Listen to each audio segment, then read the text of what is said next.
কোথায় না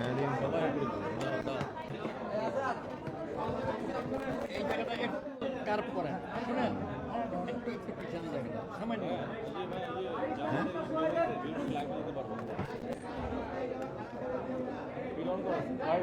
ভাই জি আমরা সারা দিচ্ছি ভাই কি অবস্থা, হ্যাঁ কি অবস্থা!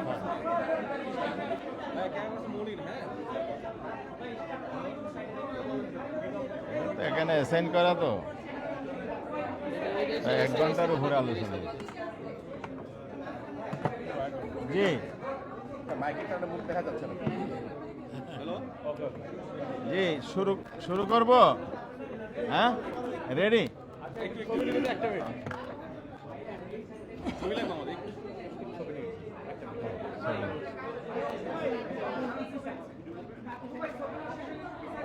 হ্যাঁ আর একটু চাপতে হবে, আরো চাপতে হবে, আর একটু চাপেন না 1 ইঞ্চি করে। হয়েছে।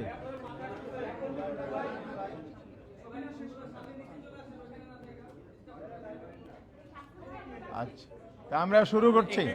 জি সময় লাগবে, আবার আমি মিটিং আছে, ঐক্যমত যাইতে হবে। ওই যে আবার কমিশন মিটিং চলতেছে।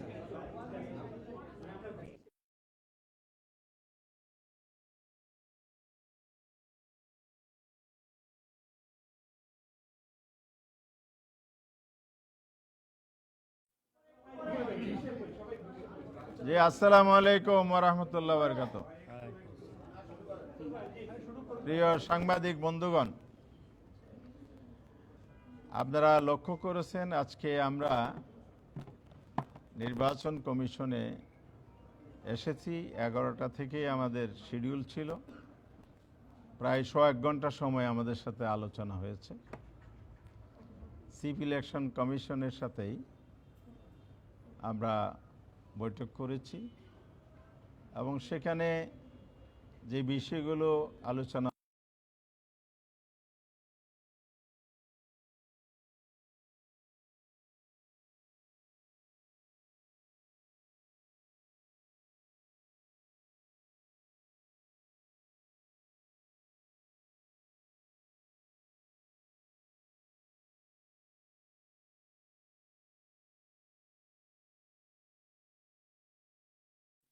দিয়ে আদালতের যে ন্যায় বিচার এবং ইলেকশন কমিশন বাস্তবায়নের মধ্য দিয়ে জাতিকে আশান্বিত করেছে এবং এটাই প্রমাণিত করেছে বিগত দিনে ফ্যাসিস্ট আমলে একেবারে অন্যায়ভাবে পলিটিক্যাল ব্যাড ইন্টেনশন থেকেই জামাতের নিবন্ধন বাতিল করা হয়েছিল। পরবর্তীতে দাঁড়িপাল্লা যে প্রতীক, আমাদের দলীয় প্রতীক, এই নিবন্ধনের সাথে যুক্ত করে আমাদের প্রতীক চরম অন্যায় করা হয়েছিল, আমাদের অধিকার লঙ্ঘন করা হয়েছে। গতকালের গেজেট আমাদের সেই অধিকার আদালতের আদেশের মাধ্যমে ফিরে এসেছে এবং দেশে ন্যায় বিচার প্রতিষ্ঠার পথ সুগম হয়েছে। এবং বর্তমান সরকার এবং এই ইন্ডিপেন্ডেন্ট ইলেকশন কমিশন এই ক্ষেত্রে আগামী দিনের পথ চলা, গণতন্ত্রের পথে হাঁটা এবং জনগণের যে রক্তের বিনিময়ে গণ অভ্যুত্থান আগস্ট হয়েছিল সেই প্রত্যাশার প্রতিফলন ঘটেছে বলে আমরা মনে করি। আমরা গতকালে ফরমালি এই জন্য ব্রিফিং করেছি, আল্লাহর শুকরিয়া আদায় করেছি এবং সর্বোচ্চ আদালতের মাধ্যমে যেটা আমরা আমাদের রাইট পেয়েছি, এজন্য দেশবাসী যে প্রতীক্ষা ছিল আগামী দিনে জামাত ইসলামী তার নির্বাচনের নিবন্ধন নিয়ে, প্রতীক নিয়ে ভোটে অংশগ্রহণ এবং জনগণের পছন্দের প্রার্থী দাঁড়িপাল্লা প্রতীকে ভোট দেওয়ার যে বাধা ছিল এটা উঠে গিয়েছে এবং এটা আরেকটা নতুন দৃষ্টান্ত হয়েছে যে অন্যায়, অবিচার, দামাচারপূর্বক রাষ্ট্রযন্ত্র ব্যবহার করে দীর্ঘদিন রাখা যায় না। সেকেন্ড ইস্যু ছিল আজকের পিআর পদ্ধতি। নির্বাচনের একটা সুন্দর পদ্ধতি বিশ্বের বিভিন্ন দেশে আছে এবং সুষ্ঠু নির্বাচনের জন্য এটা একটা সুন্দর পদ্ধতি আমরা মনে করি। ঐক্যমত্য কমিশনেও আমরা এটা উঠিয়েছি, এটা আলোচনা চলমান।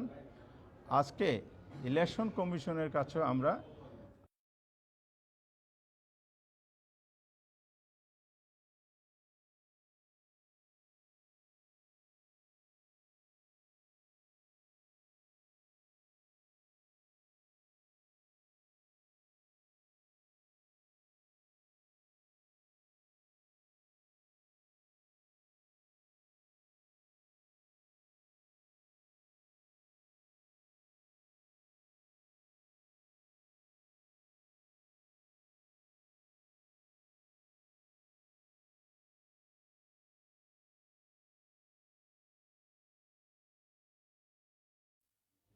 পিআর পদ্ধতির মধ্য দিয়ে কালো টাকার দৌরাত্ম্য রহিত হবে, সন্ত্রাসী কার্যক্রম বন্ধ হবে, ম্যাক্সিমাম ভোটারদের ভোটের প্রতিফলন ঘটবে। কারণ এখানে দলীয় নমিনেশন যে বাণিজ্য হয় এটাও বন্ধ হওয়ার যথেষ্ট সুযোগ আছে। সেই কারণে এই পৃথিবীর বিভিন্ন জায়গায় আছে, এক এক জায়গায় এক একভাবে প্র্যাকটিস হয়। পার্সেন্টেজ, ভোট পার্সেন্টেজ প্রাপ্তির এখানে ভেরিয়েশন আছে। এখানে হাইয়েস্ট 5% আছে, আবার নিচের দিকে 1-2%-এর দিকেও আছে। আমরা 1%-এর ভিত্তিতে প্রাপ্ত ভোটের সাংখ্যানুপাতিক হারে আসন বন্টন দলগুলোর জন্য সেই পদ্ধতিটিকে গ্রহণ করার জন্য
আপনারা ভোট গ্রহণের জন্য পদ্ধতি হিসেবে নিতে পারেন, যাতে করে আমাদের প্রবাসীরা তাদের ভোটাধিকার প্রয়োগ করতে পারে।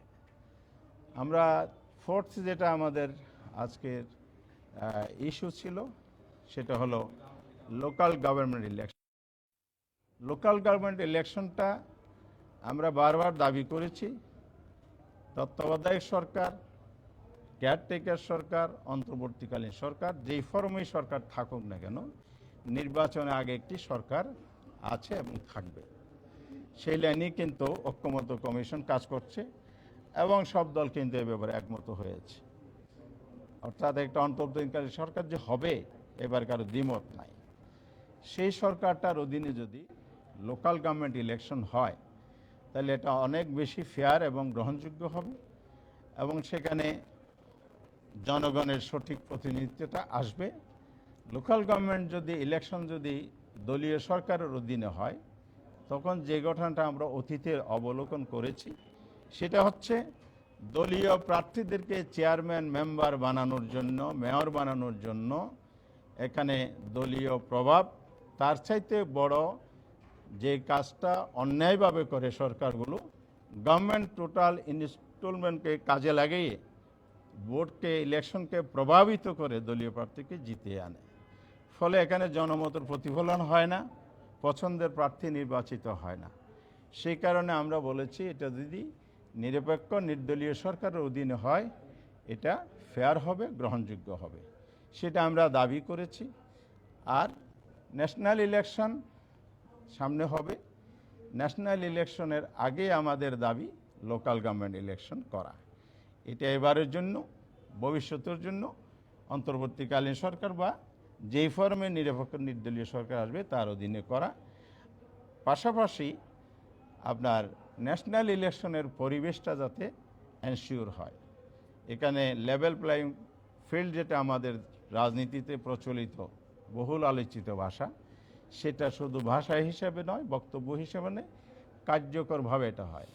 ল অনেক আছে, আইন সংশোধনের কাজ এখনো চলমান, সংস্কারও হবে, সব কিছু হবে, কিন্তু এটা কাগজে যেন না হয়, এটা যেন বাস্তব ময়দানে এবং ফিল্ডে হয়। আমার কাগজের সাথে বা যা লিখিত থাকবে সেটা মাঠের সাথে মিল থাকে। জনগণের প্রত্যাশা এটাই। এই জন্য জনগণ জীবন দিয়েছে, রক্ত দিয়েছে। রক্তাক্ত গণঅভ্যুত্থানের মধ্য দিয়ে নতুন বাংলাদেশের যাত্রা শুরু হয়েছে। আমরা আশা করছি আগামী দিনে জন আকাঙ্ক্ষার প্রতিফলনের জন্য ইলেকশন কমিশন আস্থার সাথে জনগণের সহযোগিতা, স্টেক হোল্ডার রাজনৈতিক দলের সহযোগিতা এবং তাদের আরও আনুষঙ্গিক যত প্রয়োজন সেগুলোকে এনশিওর করে সামনে আগাবে। আমরা আশা করছি আগামী একটা সুন্দর নির্বাচনের মধ্য দিয়ে এদেশে প্রতিষ্ঠিত হবে, এই প্রত্যাশা আমরা রাখছি। এটাই ছিল আজকের আলোচনা। প্রস্তাবগুলো আপনারা দিয়েছেন, এগুলো নিয়ে তো আপনার জাতীয় ঐক্যমত্য কমিশন কাজ করছে, সেই প্রস্তাবগুলো এখানে কেন, মানে ওখানে প্রস্তাবগুলো এখানে কতটুকু ফ্রুটফুল হবে? হ্যাঁ, এটা হচ্ছে জাতীয় ঐক্যমত্য কমিশনে আলোচনা হচ্ছে। এখানে জুলাই চার্টার বা ন্যাশনাল চার্টার একটা হবে, এটার এক্সিকিউশনের জন্য গভর্নমেন্ট কিন্তু উদ্যোগ নেবে। আর যে বিষয়গুলো ইলেকশন কমিশনের সাথে রিলেটেড, যা আমরা বললাম, যে কয়টি বললাম, সবগুলোই হচ্ছে ইলেকশন কমিশনকে এক্সিকিউট করতে হবে।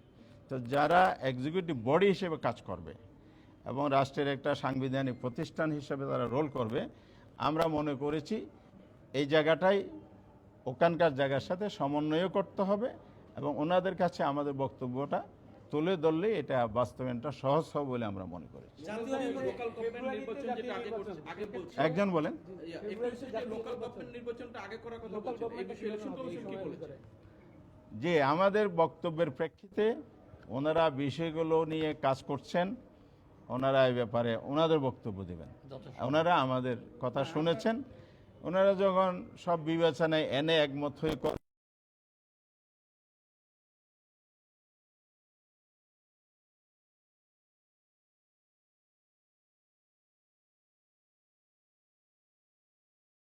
বর্তমান কমিশনের উপর আপনাদের আস্থা আছে কিনা বা পুনর্গ্রহণ চান কিনা জি, আপনারা? এক নম্বর হচ্ছে এখানে পিআর পদ্ধতি আর local government election. Local government election আপনারা সবাই জানেন, লোকাল গভর্নমেন্ট ইলেকশন আর ন্যাশনাল গভর্নমেন্ট ইলেকশন প্রসেস প্রক্রিয়া কিছুটা ডিফারেন্স আছে।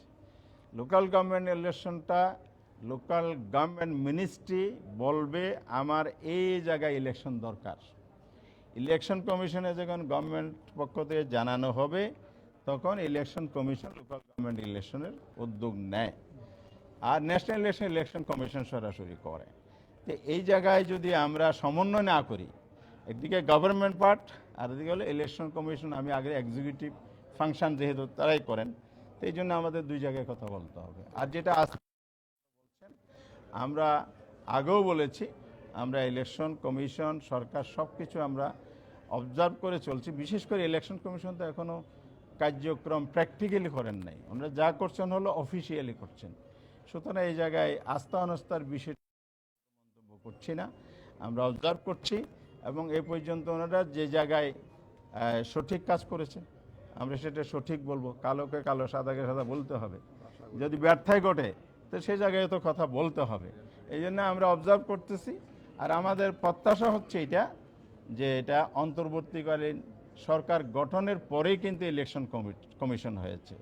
এই কমিশন তার অতীতের যে তিনটা নির্বাচন সেই দৃষ্টিতে আমরা দেখছি না। আমরা আশাবাদী ওনারা ভবিষ্যতে জন আস্থাকে সামনে রেখে এগিয়ে যাবে, আমরা এই প্রত্যাশা রাখি। মানে আপনারা পুনর্গ্রহণ চাচ্ছেন না, ইসি পুনর্গ্রহণ চাচ্ছেন না? ইসি পুনর্গ্রহণ চেয়েছে না, আমরা তো চাইনি, আমি তো একটু বলেই দিয়েছি। জি। ধন্যবাদ ধন্যবাদ। জি আসসালামু আলাইকুম। এনসিপি বলে গেছে কোনো বি প্ল্যান না না আমরা তো বি প্ল্যান নাই না না না